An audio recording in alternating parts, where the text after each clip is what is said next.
Avec l'académie, j'ai pu trouver ma couleur, ma niche, ma façon de faire. Puis c'est ça que je trouvais intéressant parce que je me suis pas mis à copier quelqu'un d'autre. J'ai pu trouver comment être encore plus moi dans ma façon de faire.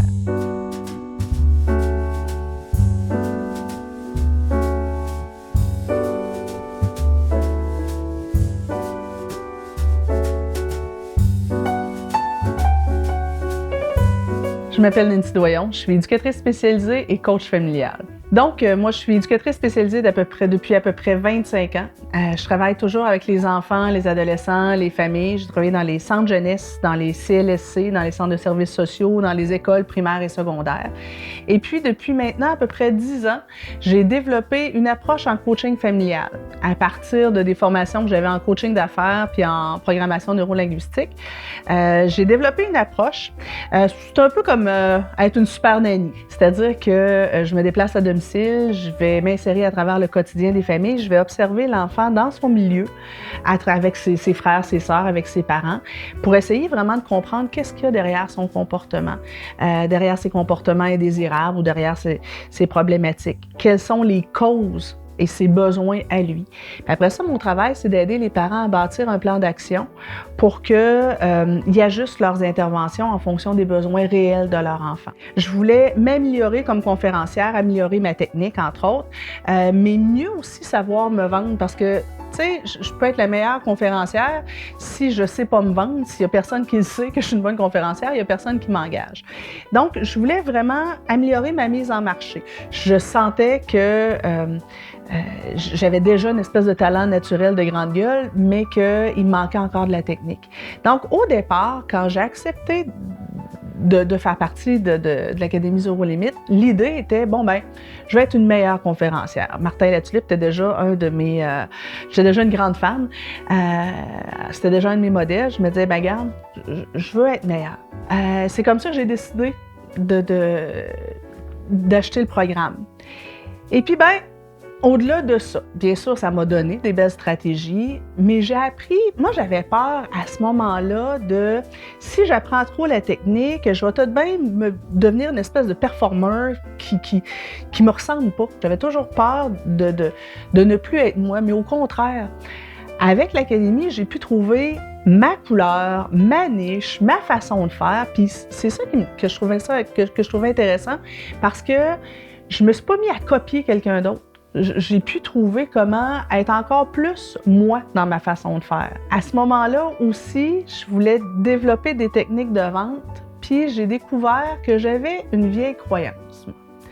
J'avais la croyance que, souvent c'est inconscient les croyances, j'avais la croyance que quand on réussit dans la vie, quand on fait de l'argent, quand on est, admettons, admiré par les autres ou parce que, on devient connu, on devient prétentieux. Moi, quand j'ai voulu faire ce métier-là de coach puis de conférencière, c'était pour aider les autres.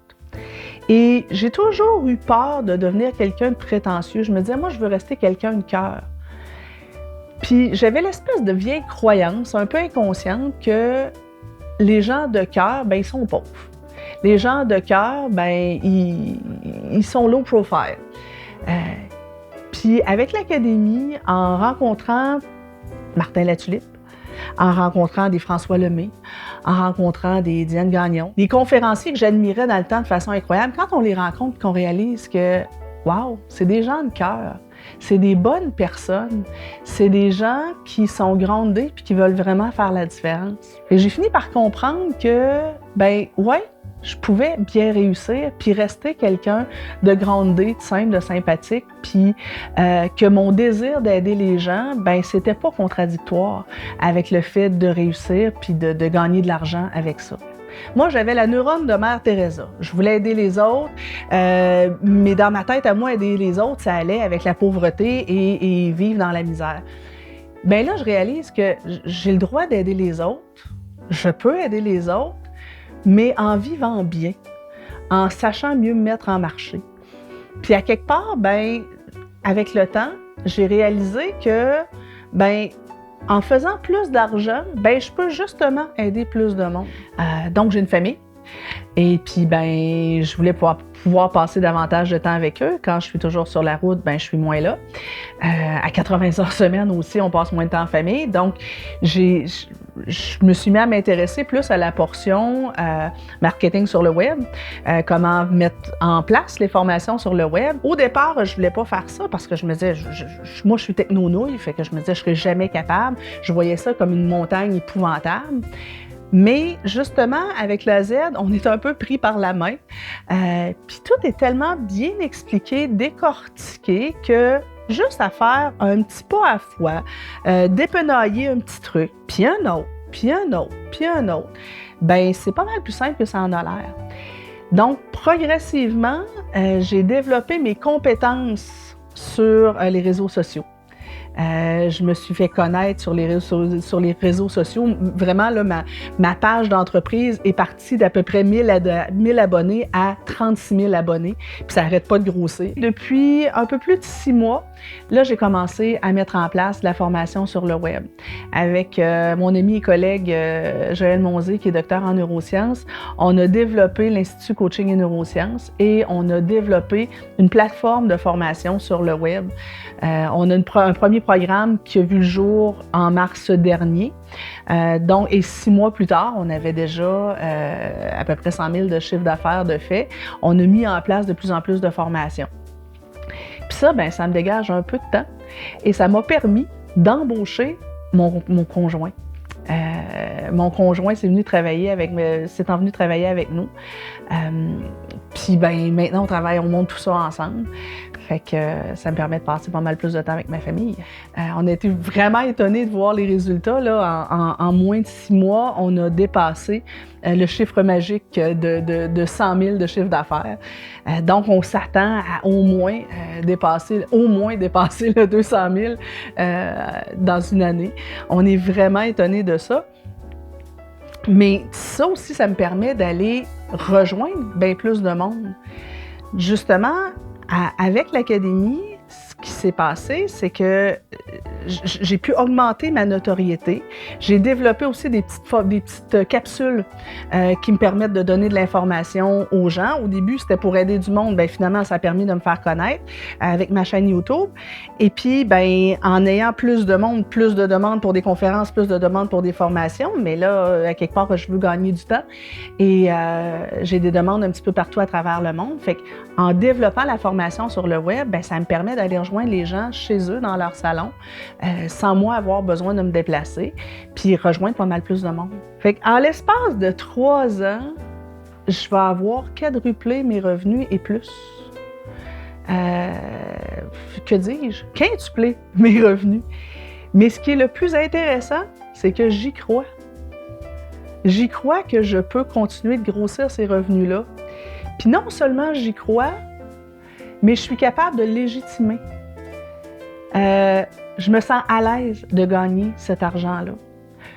Pourquoi? Parce que plus je gagne d'argent, plus je peux aider des gens. Plus je peux embaucher du monde qui me donne un coup de main, d'autres profs pour venir donner de la formation, mon conjoint que j'ai pu embaucher qui maintenant m'aide à bâtir les formations sur le web, etc. J'ai ma sœur qui est mon adjointe qui travaille pour moi à temps plein.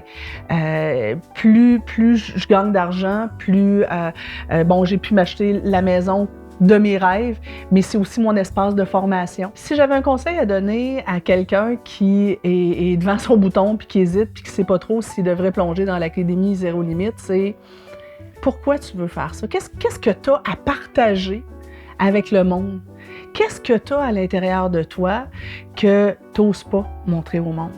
Souvent, à cause d'une espèce de pudeur, parce qu'on a peur d'avoir l'air prétentieux, ou bien parce qu'on a une espèce de petite voix à l'intérieur qui nous dit « Ben non, tu sais, t'es qui, toi, pour prétendre partager ton savoir avec les autres? » Ces gens-là, j'ai envie de leur dire, c'est quoi le talent que vous avez, puis que, ben, en acceptant de vous propulser, ben, soit en écrivant des bouquins, soit en donnant des conférences, soit en montant justement des programmes sur le web ou toute autre façon, comment est-ce que vous pouvez partager ce talent-là ou ces talents-là que vous avez, puis que ça peut réellement aider des gens. J'ai la croyance profonde qu'on a tous une mission de vie.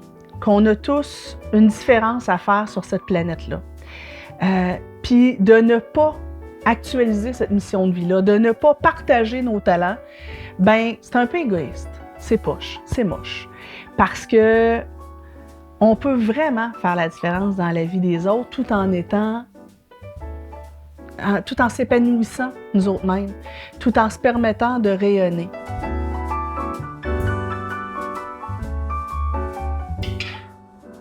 Je suis là maintenant.